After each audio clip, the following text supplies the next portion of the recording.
Okay, so we're going to start our body paragraph boot camp. We've already talked about body paragraphs when we wrote opinion or personal essays. We already talked about body paragraphs when we talked about writing informative essays, informative or explanatory essays. We've already talked about body paragraphs when we've been doing our writing for literary essays. So this is really a review. This is the fourth time this year that we're talking about body paragraphs. Now, why this is so important is that the body paragraph is probably the most heavily weighted part of the essay. And Aiden, could you close the door for me, please? It's a little bit noisy next door. Because this is such a heavily weighted part, because it counts so much in your craft, in your understanding and your cohesion, your evidence and your elaboration, we really want to make sure that everybody has an understanding of what is supposed to happen in a body paragraph. So what I have up here is what we call a mentor text. This is a sample of somebody's writing in which they have created a body paragraph that has the elements that we need in order to meet the standards. All right, so I'm going to start reading this body paragraph out loud, and when you notice something that the author did, I want you to give me a thumbs up, and we'll stop and talk about it. Okay. First, both then and now, there is an element of secrecy to the flavoring of food. Okay, I don't see any thumbs up, but I should. Gabby, what do you notice? It's talking about the flavoring of food. Okay, so now I want you to just stop for a second. Let's just refocus. We're talking about structure. We're talking about structure. You're telling me what it means. You're telling me what the content is. We're talking about structure. Divyata.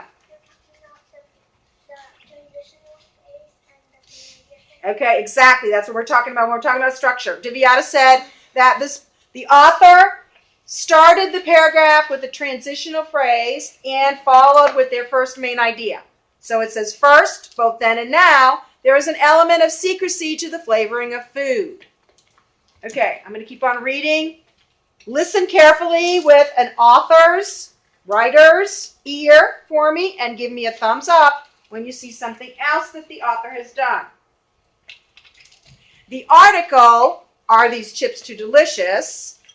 All right, Sawyer's thumb went up. What do you notice? Say it again. They're citing the text. They're citing the text. The article, are these chips too delicious? So they're using the actual title of the article to cite the text. All right, the article, are these chips too delicious, points out that scientists work in, open the quotes, top secret laboratories. Remember that from yesterday when we were doing text evidence support? Close the quotes and open the quotes again, are forbidden from speaking of their experiments. Close the quotes. So notice, anybody notice what the author did here? What did the author do here? Oliver? Right, you're going to have to speak a little bit louder. I can't hear you. They took quotes, direct quotes, grabbing words directly from the text, right? Small groups of words, not just a whole sentence, okay? Just the words they needed from that sentence in order to prove their point. Companies want to keep their recipes for flavoring foods a secret. I don't see any thumbs up. What is the author doing here?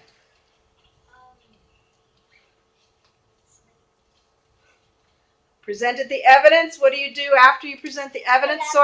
Elaborating. Now, it might have been more obvious, I think, if the author of this had used one of those elaboration starters. This shows that, this illustrates, this proves. Okay, that might have. But this is an advanced author. We use those prompts to help us elaborate when we're just starting out. And as we become more advanced writers, we don't have to use those prompts anymore. Okay, so this writer is more advanced. They just said companies want to keep their recipes for flavoring foods a secret. So notice we cited text, we quoted text, we elaborated. All right. They do not want the competition, other companies who sell similar products, to steal and use their ideas. This is continuing that elaboration. So notice, quoting the text, elaborating. Elaborating, remember, is explaining what this text is telling us. The main idea is that there is an element of secrecy to the flavoring of food.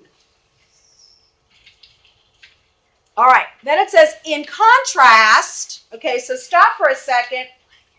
Who can tell me what the author did here? In contrast, what is the author doing?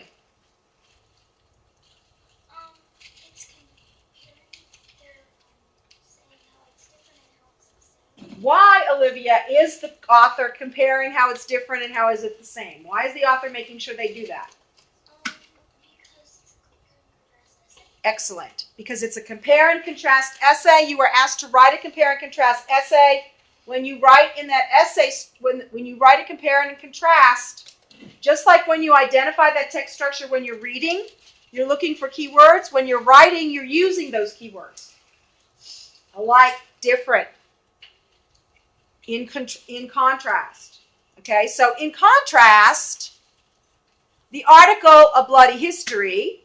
What is this, Zachary?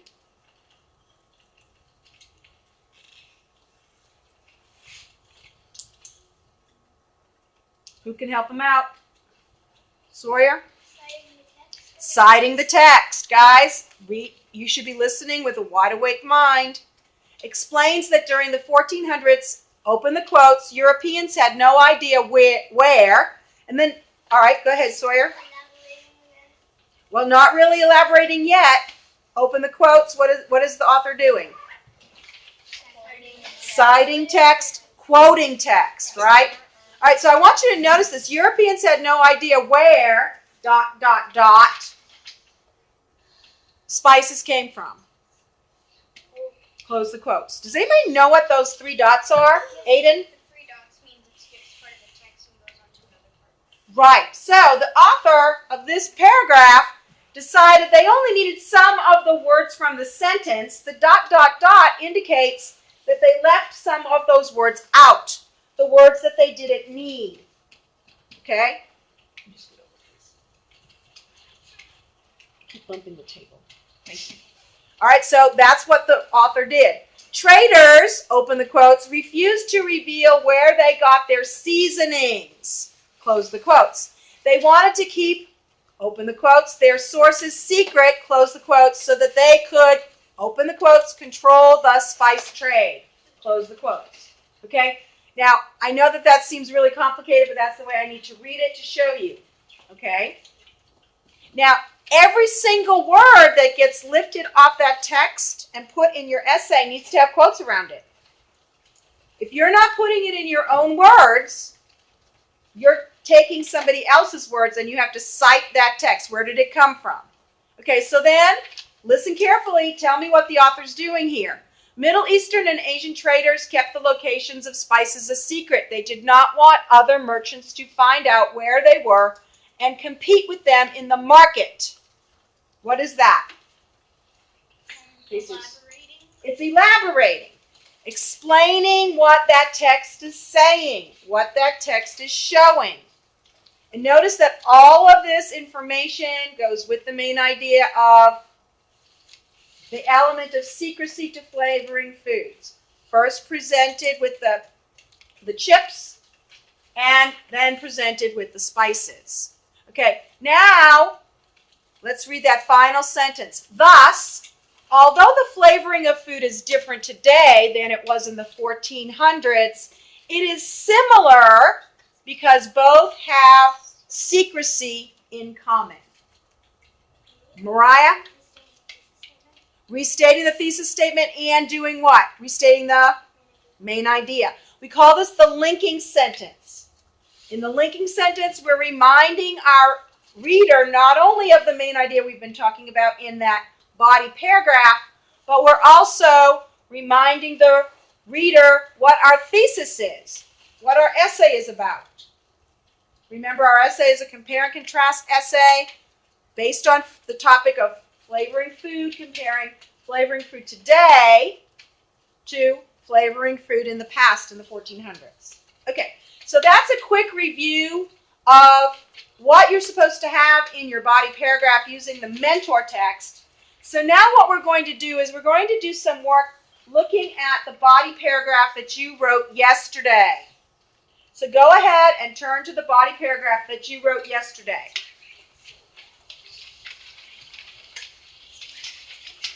Okay, the very first thing I want you to look at with your partner, I want you to look at your first sentence. All right, let's remember, what is it that we should see in the very first sentence of the body paragraph? What should we see, Yu-Chen? The main idea, how does it begin? Transitional phrase and the main idea. Okay, I want you to turn with your partner. I want you to look at your first sentence, both of you in your body paragraph, and if your partner has not included both of those things, then I want you to help your partner revise their sentence. Okay, I'm going to give you 3 minutes.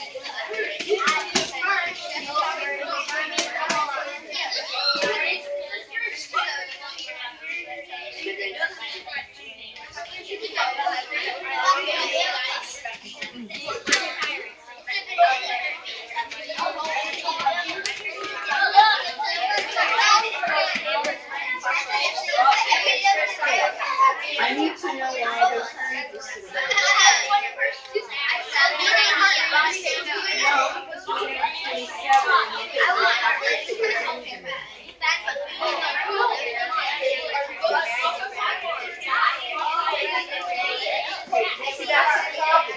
What are you supposed to do when you don't have a partner?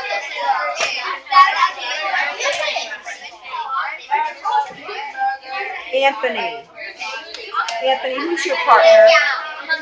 That's not a partnership. That's 3, and I have 3 over here. This is not following directions.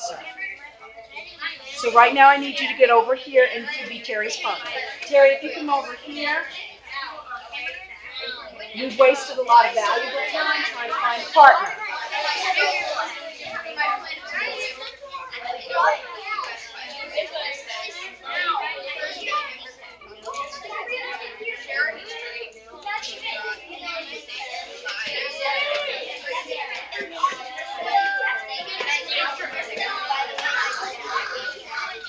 Okay, let's come back really quickly and get some feedback here.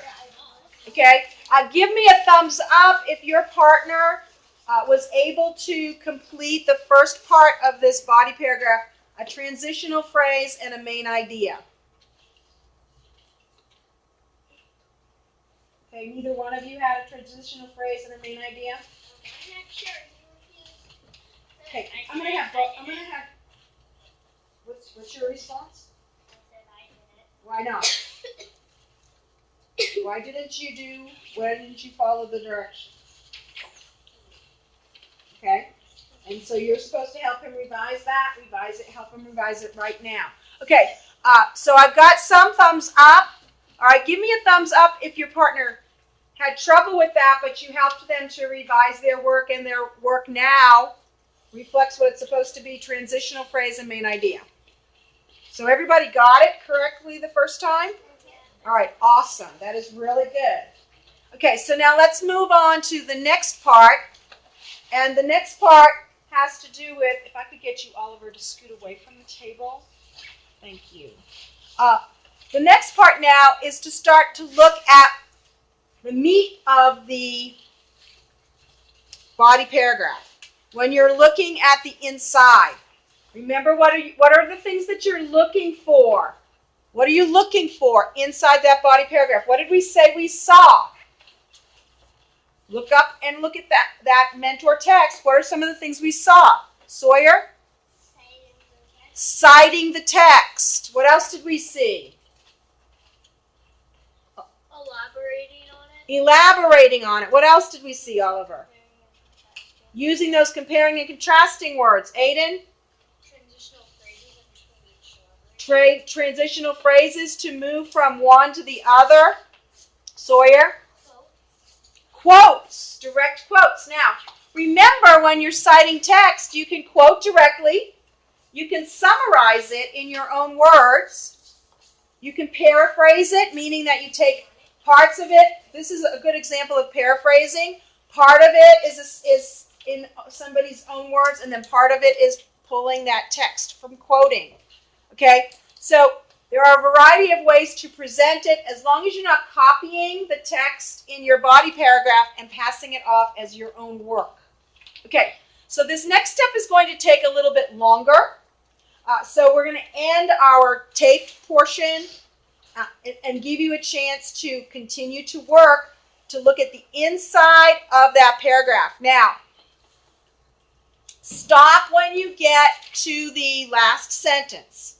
So first you're going to look at your partner's work together, revise it as you need to if it doesn't meet the standard, and then swap and look at the other piece of work and help to revise it so that it meets the standard. Does anybody have any questions about that?